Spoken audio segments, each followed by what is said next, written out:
Machu Picchu, one of the most famous places on earth.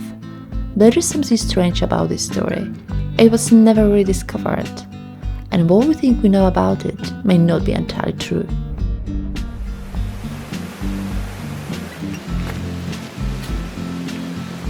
So from that place I need to grab train and 3 hours to Cusco.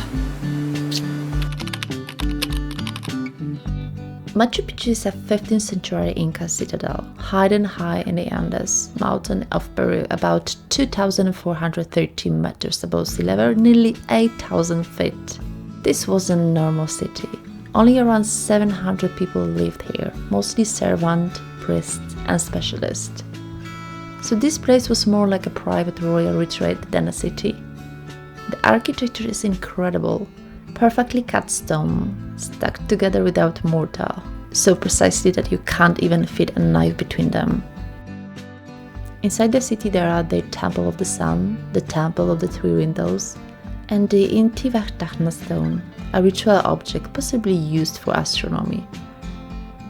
But there's something most people don't know. The people who lived here weren't local. Studies show they came from different regions. Machu Picchu was surprisingly diverse, and then it was suddenly abandoned. Around the 15th century, everyone just left. We're not completely sure why. It have been diseases like smallpox or the collapse of the Inca Empire after the Spanish arrived. But there's a twist. The Spanish likely never even found Machu Picchu, which is exactly why it survived. In 1911, an American explorer named Hiram Bingham arrives in Peru and later tells the world, "I discovered Machu Picchu." Sounds impressive, yeah? But there's a problem. Local people already knew about it. In fact, a local farmer named Agustin Lesaharagag had visited the site years earlier. And when Bingham got there, he was guided by locals. So no, he didn't discover it. He introduced it to the Western world. And that changed everything. And it gets even more interesting. Machu Picchu might not even be the real name. In the Quechua language, Machu means old, Huayna means young, and Picchu means peak. Recent research suggests the site may have actually been called Huayna Picchu, or simply Picchu. So the name was used today may have come from Bingham's publication, meaning even the name could be a mistake. There is also a darker side to this story. During his expedition, Bingham took thousands of artifacts and brought them to the United States. I remember how the guide was complaining about what he did. Peru spent nearly 100 years trying to get them back, which raises a difficult question. Was this exploration or exploitation? Today, Machu Picchu is one of the new 7 wonders of the world. Over 1.5 million people visit every year. It's a global icon. But behind the beauty, there's a much more complicated story. So who really discovered Machu Picchu?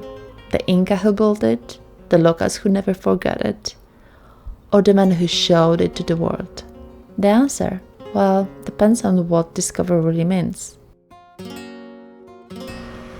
When I decided to come to Peru, Machu Picchu was at the very top of my list. It's usually recommended to book your ticket at least a month in advance, although there are some brave people who wait in long lines to try and get a ticket on the spot. I personally wanted to avoid that kind of stress, but the day before my trip, everything changed. My fever spiked to 40 degrees and I seriously started questioning if I should go at all. There was no option to reschedule, and this was my first and probably one time in Peru. So I made a decision. I took 3 paracetamol, and at 1 a.m. I started the journey.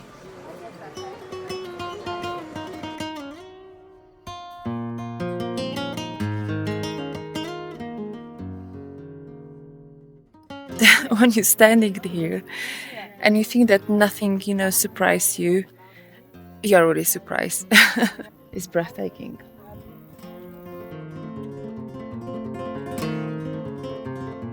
Okay, so going down, we see such a beautiful view, so we can still admire Machu Picchu going through the jungle instead of, grab the bus. So if you're not planning to come back, definitely that is the best way to go down. So definitely I choose the option to go down. Yeah, look at this one.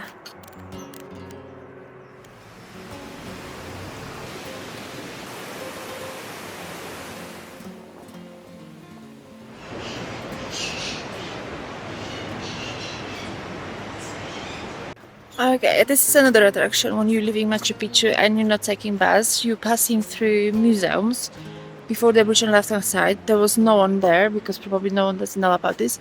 And it's the Botanical Garden as well, before Aqua Caliente as well. So you can come here, drink a coffee and just watch, butterfly and very exotic, flowers, palm tree. Oh, look at this one. Yeah, so nice to know there is some places, some attraction, not just only Machu Picchu around.